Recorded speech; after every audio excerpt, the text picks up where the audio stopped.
And I have to say, congratulations. I know this was a big day. So, scale of 1 to 10, how do you feel right now, and how happy are you? I can't tell you how happy I am after months of work and after nonstop work during the past 3 weeks that the Senate has approved by an overwhelming bipartisan vote of 69 to 30 our bipartisan infrastructure package. This is going to be great for Maine, good for America, and shows that we can work together on an important project. And related to that, I know the last time we spoke, Senator, you said this was obviously one of the most important packages you've worked on. And in terms of this specific bill, what it will do for the country, and what it took for this bipartisan support to make it pass the Senate, where does this rank in terms of all the other projects you've been involved in your time down in Washington? It's certainly one of the most satisfying and one of the biggest accomplishments. I can look back at others as well, rewriting our intelligence community after the 9/11 attacks. Most recently during COVID, my authorship of the Paycheck Protection Program that saved so many small businesses and their workers, and repeal of Don't Ask, Don't Tell. I would put those all as significant, but this certainly ranks right up there. And I'm just delighted because it's going to deliver much needed concrete benefits to our state in terms of providing broadband to rural areas that lack it now, to some of our island communities. It's going to create jobs, it's going to help the economy, and it's going to save drivers a lot in vehicle repairs that they have to make every time they go and smash into a pothole and damage their car or truck. And I know, like you said, an overwhelming vote, or just a few minutes ago, and I saw, Senator McConnell and other folks voting yes to pass this through. Did any of those votes surprise you at all, or was this kind of a collective acknowledgement of the nation needs to make these critical repairs?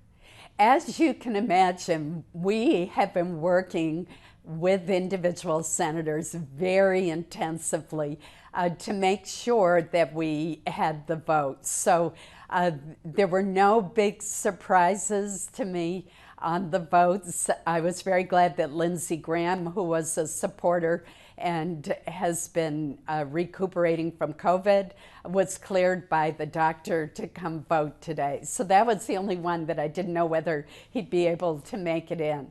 But we've been working with our colleagues on both sides of the aisle, so we were pretty sure on most of the votes, but until they're cast, you never know for certain. So it was very exciting to be there on the floor. Oh, I'm sure it was. And Senator, I know you said broadband and roads and bridges here in Maine was kind of your focus throughout these negotiations. And if you could, kind of pick, I guess, for lack of a better term, what would you like to see, helped and upgraded first? Is that, do you think there's more of a need to update the broadband in the state of Maine, or kind of the traditional roads and bridges?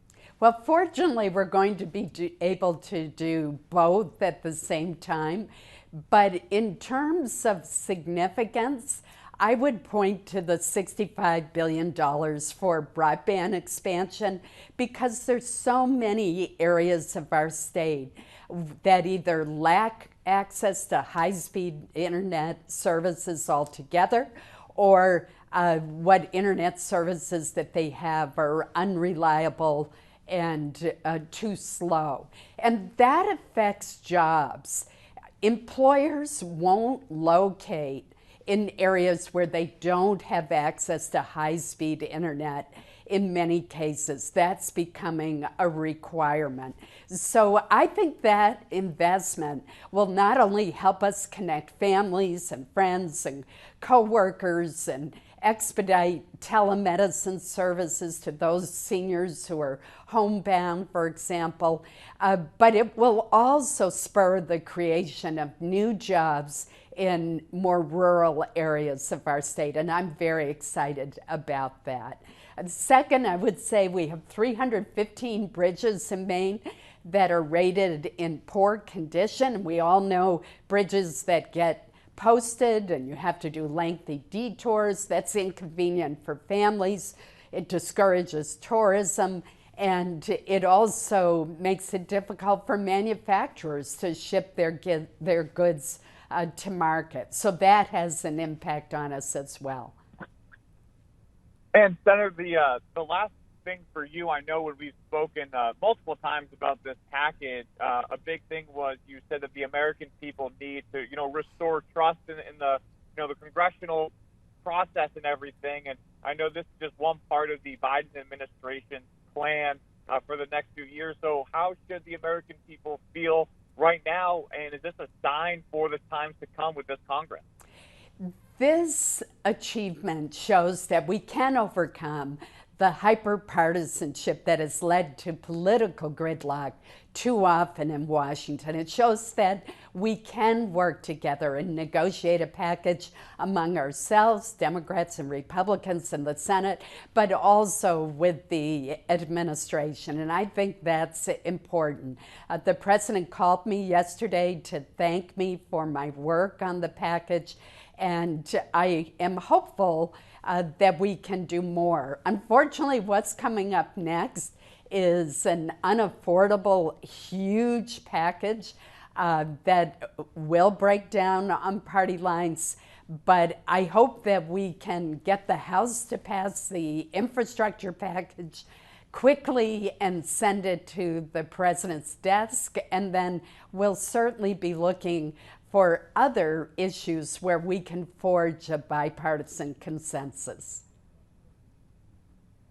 Great. Well, Senator, thank you so much for your time. And I know recess is right around the corner, so hopefully we run into each other back up in Maine. Exactly. Thank you, Sam.